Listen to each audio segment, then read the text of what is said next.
आपके जो साथी हैं उनके साथ मारपीट चल रही थी, वो आपको क्या लग रहा था कि अगला नंबर आपका है? जी, हमें यही लग रहा था कि अगला नंबर हमारा ही है।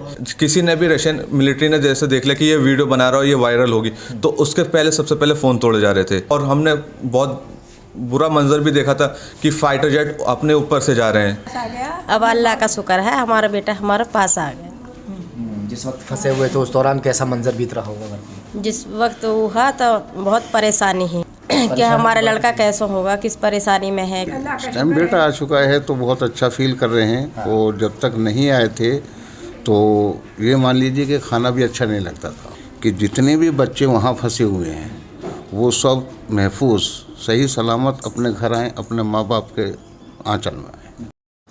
रूस और यूक्रेन की जंग को लगभग 11 दिन बीत चुके हैं, मगर अभी भी भारत के बहुत से छात्र वहां पर फंसे हुए हैं। आज एक भारत का निवासी बुलंदशहर का रहने वाला छात्र अपने परिवार में पहुंच चुका है। किस तरह से वहां से निकले हैं, अपने परिवार तक पहुंचे हैं और जो दिन वहां पर इनके कटे, किस तरह से रातें गुजारी, वो सारा मामला बताएंगे। जिन लड़कियों के साथ में मारपीट हुई थी, जो रूसी सैनिक हैं, उन्होंने जो भारत की छात्रा थी जो इनके साथ में थी, इनकी फ्रेंड थी, उनके साथ मारपीट की, वो सारा नज़ारा इन्होंने अपनी आंखों से देखा। क्या नाम है आपका? मोहम्मद वाकिद मेरा नाम है। हाँ, मैं उज़ग्रोड यूनिवर्सिटी में पढ़ता हूँ और ये वेस्टर्न पार्ट है यूक्रेन का। और मैं जैसे एम्बेसी ने बताया था तो हमें सबसे पहले बॉर्डर बोला गया कि आपका नियरेस्ट बॉर्डर जो है वहाँ आप पहुँच जाइए। तो मेरे नियरेस्ट बॉर्डर था पोलैंड।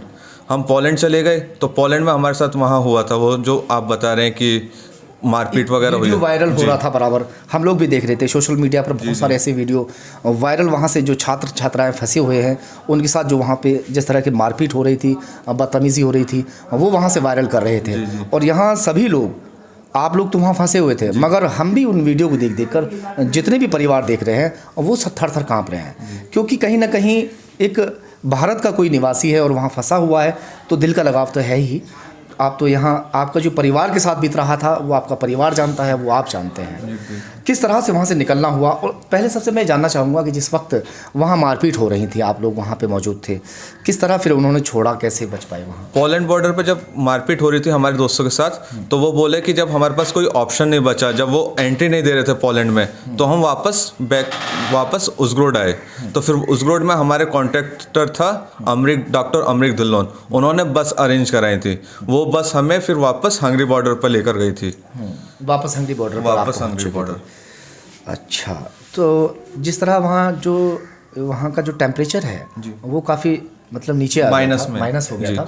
कैसे, आप वहाँ पूरा बताइए। तो वो जब पोलैंड बॉर्डर पर हम गए थे अपने दोस्तों के साथ, तो हम वहाँ पर उस टाइम पे जब हम निकले थे अपने घर से तो टेम्परेचर था अराउंड 2 से 3 डिग्री। और जब हमने रात में चलना शुरू किया तो वो टेम्परेचर माइनस में जाता रहा, तो लास्ट टेम्परेचर पहुँच गया था -6 डिग्री उस टाइम पर। तो जो हमारे पास पानी की बोतल वगैरह थी उनमें भी फ्रीज हो गया था पानी, तो पीने के लिए भी पानी नहीं था। और फिर जैसे रास्ते में बॉर्डर पर पोलैंड बोतल थी वो पानी जम चुका था जी, उनके अंदर पानी में बर्फ़ बन चुका था पानी का। तो और जो पोलैंड बॉर्डर पर जो जितनी भी टैक्सी वाले जो यूक्रेनियन सिविलियंस बॉर्डर क्रॉस कर रहे थे, तो उनसे हमने जैसे हेल्प मांगी, जितनी भी हमसे यूक्रेनियन आती थी उससे हमने उनसे हेल्प मांगी, तो किसी ने हमारी हेल्प नहीं की। जस्ट बिकॉज ऑफ ये कि तुम नाटो में इंडिया ने साथ नहीं दिया था, वो न्यूट्रल था उस टाइम पर। कैसे आपने, मतलब जब माइनस में वो आ गया तो वो बताइए कैसे आपने जैकेट वगैरह जला दी? वो जब माइनस में आ गया था तो हमारे पास कोई ऑप्शन नहीं था, तो हमारे सब दोस्त बोलने लगे कि जब कोई ऑप्शन नहीं है तो फिर हमने अपनी जैकेट वगैरह जो कपड़े थे जो वेस्ट, हमें लगा कि ये वेस्ट है, तो वो फिर हमने जलाना स्टार्ट किया था। वो जलाना स्टार्ट किया था तो फिर उससे हम सुबह के अराउंड 5-6 बजे तक सर्वाइव कर गए थे। फिर उसके बाद फिर हम वापस उज़ग्रोड आए थे। जिस वक्त ये मारपीट चल रही थी क्या लग रहा था, कैसे बच पाएंगे, कैसे निकल पाएंगे, क्या महसूस हो रहा था उस दौरान? निकलना तो बस जब हमें पता चला कि वो एंट्री नहीं दे रहे हैं हमें पोलैंड बॉर्डर पर, पोलैंड में एंट्री नहीं मिल रही है हमें, वहाँ पर कोई एम्बेसी का नहीं था कि आपको ले सकें कि आ जाइए आप इस साइड, आप इंडियंस हैं, तो नहीं, ऐसा कुछ नहीं था। वो हमें वापस ही आना पड़ा और उसमें वापस जो हम जैसे चल के गए थे वैसे ही वापस हमें पैदल आना पड़ा। कितना किलोमीटर चले हो गए? अराउंड हम चले थे 40 से 45 किलोमीटर पैदल चले? जी बिल्कुल पैदल चले थे हम, जो कि उज़ग्रोड से पोलैंड के लिए था। और काफ़ी उसमें ट्रैफिक भी था, तो वो पैदल ही था, टैक्सी ने भी बहुत जिस पहले दौरान छोड़ आप दिया चल था। रहे थे, जो वहाँ के सिविलियंस हैं वो भी आपको मिलते होंगे। जी, उनको एंट्री मिल रही थी इजीली, जो वहाँ के यूक्रेनियन सिविलियंस थे, तो उनको वो यूक्रेनियन आर्मी बोल रही थी आप जा सकते हैं, पर बट हम इंडियन से, हमारे पास इंडियन पासपोर्ट था, तो हमें बोला कि आपका यहाँ एम्बेसी से कोई नहीं है। पोलैंड बॉर्डर पर तब तक कोई पहुँचा नहीं था एम्बेसी से, तो फिर हम वापस ही उज़ग्रोड आए। फिर वापस उज़ग्रोड आकर हमने 1-2 दिन वहाँ रहे, रेस्ट करा। खाने पीने की क्या सुविधाएं रही होंगी जब आप पैदल चल रहे थे, खाने पीने के लिए? जो हमसे जितना हो सब सका, कुछ तो बंद होगा जी, जितना हो सका हमसे स्टॉक, हमने अपने बैगों में कपड़े और सिर्फ खाने का सामान में जितना हो सका हमने वो भरा। वहाँ शोरमा मिलता है, वो हमने 2-2, 3-3 लिए थे, कि सब बता रहे थे कि यहाँ कुछ नहीं मिल रहा, तो हमने वो लेकर चले थे हम आगे के लिए। तो कितने दिन तक वो एक ही दिन का खाना कै दिन तक खाया? वो हमने 3 दिन खाया था। 3 दिन तक लगातार वापस जाना और आना वही जो सर्वाइव खाने करना। के लिए पैक किया वो 3 दिन तक उसी को थोड़ा थोड़ा खाकर ये वक्त गुजारते रहे कि किसी तरह से यहाँ से बस अपने परिवार से जाके हम मिल लें। एक बार बार जो है लोग कमेंट कर रहे हैं, हम लोग क्योंकि लगातार जिस तरह से भारतवासी वहाँ से लौट रहे हैं छात्र, हम जाके उनकी कवरेज कर रहे हैं, तो कई लोगों के कमेंट हमारे पास ये आ गए कि पढ़ाई वो इंडिया में भी कर सकते थे, बाहर जाने का क्या मतलब है, वो और बता दीजिए। जी, इंडिया में अराउंड गवर्नमेंट से 15,000 के करीब है, और स्टूडेंट जो एंट्रेंस देते हैं, टेस्ट देते हैं, वो अराउंड बैठते हैं 50 से 1 लाख के करीब। तो वो बैठते हैं 50 से 1 लाख के करीब, तो उसमें पॉसिबल ही नहीं है कि सबका आ जाए। तो उसमें और फिर बाई चांस किसी का आ जाता है तो प्राइवेट कॉलेज में, तो यहाँ डोनेशन वगैरह काफ़ी है, यानी और खर्चा यहाँ ज़्यादा है, काफ़ी है कितना कंपेरिजन मान टू के चले, डबल या ट्रिपल या चौबल और सिर्फ ज़्यादा? 4 से 5 गुना ज़्यादा। 4-5 गुना ज़्यादा। जी, तो भाई मजबूरी है फिर वहाँ तो जी, पढ़ना, है ना? और हम इतना और भी कई कंट्रीज़ के लोग वहाँ पे होंगे। जी, हमारे साथ हमारे कुछ थे अरबी दोस्त थे, और मोरक्को से थे, काफ़ी थे, सब जो सफ़र कर रहे थे इस चीज़ से। मारपीट हो रही थी, वो बात बीच में रह गई। जब जिस वक्त आपके जो साथी हैं उनके साथ मारपीट चल रही थी जी, और छात्राओं को पीटा जा रहा था, आप वहाँ थे, तो आपको क्या लग रहा था कि अगला नंबर आपका है? जी, हमें यही लग रहा था कि अगला नंबर हमारा ही है, क्योंकि फिर हम ही थे। उसके बाद जो जैसे कि वहाँ लोग वीडियो बना रहे थे, जो लोग उनके जो जैसे किसी ने भी रशियन मिलिट्री ने जैसे देख लिया कि ये वीडियो बना रहा हो, ये वायरल होगी, तो उसके पहले सबसे पहले फ़ोन तोड़े जा रहे थे। तो हमारे फ़ोनों में किसी में कुछ चार्जिंग नहीं थी, तो हमारे सेफली बच गए थे। लेकिन बाई चांस जिसका फ्लैश भी ऑन था रास्ता देखने के लिए, तो उनका भी मोबाइल तोड़ा गया है वहाँ। मोबाइल भी तोड़ दिए उनके, और काफ़ी मारा भी था लेडी गर्ल्स को। मगर आप वहाँ से सेफली हम Safe आ गए। जी सेफली वापस आ गए थे। और फिर यही था कि वापस आ गए थे, और हमने बहुत बुरा मंजर भी देखा था कि फाइटर जेट अपने ऊपर से जा रहे हैं, कि कब पता नहीं मिसाइल कहाँ गिर जाए।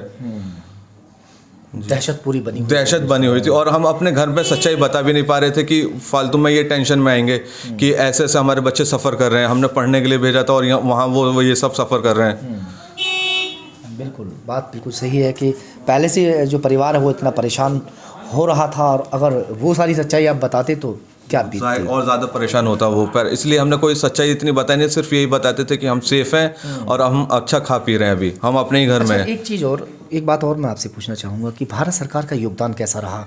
जिस वक्त आप बीच में फंसे हुए थे, उस दौरान वहाँ कोई मदद पहुँची? यूक्रेन में जब फंसे थे या बॉर्डर पर पहुँचे तब आपको मदद मिली? जब हम यूक्रेन के अंदर प्रेजेंट थे तब इंडियन एम्बेसी का इतना कोई रोल नहीं था। जब हम यूक्रेन से हंगरी बॉर्डर पर क्रॉस किए थे, हंगरी बॉर्डर की तरफ, तब हमें वहाँ एक्सटर्नल अफेयर्स के मिनिस्टर मिले थे, तो उन्होंने फिर हमें हेल्प की। फिर वो हमें हंगेरियन होटल लेके गए, हंगेरियन होटल जो कि हंगरी में प्रेजेंट है, वो वहाँ लेके गए। फिर वहाँ से हमें सेफ़ फील कराया उन्होंने कि अब आप सेफ़ हैं, अब आप हमारे हाथों पर हैं। तो फिर हमने अपने घर पर बताया कि अब हम सबसे ज़्यादा सेफ़ हैं, क्योंकि यहाँ पर एक्सटर्नल मिनिस्टर भी हैं। तब हम सेफ़ फील हुआ, तब हमने इनको अपने घर में सारी सच्चाई बताई थी।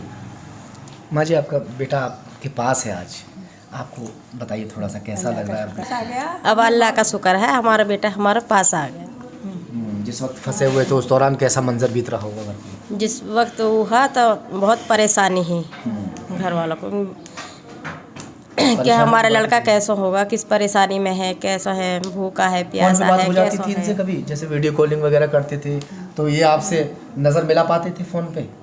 कभी कभी होती थी। कभी कभी मतलब कि माँ बाप परेशान ना हो जाए, हाँ। इसलिए बात कम करना। पूरी बात ना बता। हाँ, एक और हम छात्र से मेरी बात हुई थी, तो उस दौरान उन्होंने यही बताया कि मैं माँ बाप से नज़र नहीं मिला पाता था कि मेरे माँ बाप को मेरी आंखों में खौफ दिखाई ना दे जाए और वो परेशान ना हो जाए।